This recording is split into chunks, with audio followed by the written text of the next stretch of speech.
Basic things you need to know about giving.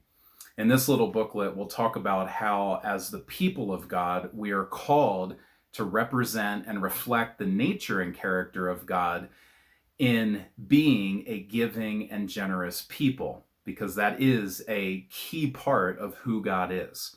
Jesus said in John 3:16, "For God so loved the world that he gave."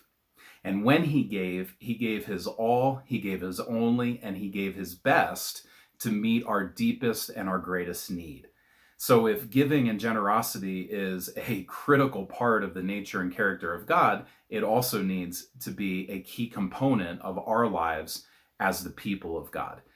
Now, when people often think about giving, they may only think about money or financial resources, but as this booklet will explain, there's more to it than that. We are to be a people who are marked by giving, yes, of our money, but also of our time, our talents, our skills, our gifts. And this is all a critical component of relationship with God. In fact, the way we use our resources, our time, and our talents communicates a lot and reveals a lot about our relationship with God.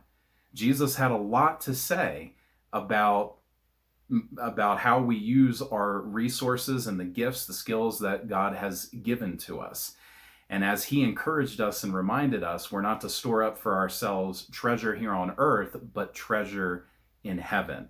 And so we need to make sure that we are a people that are being rich towards God and rich towards others. The basic things you need to know about giving, so foundational to the life of every believer.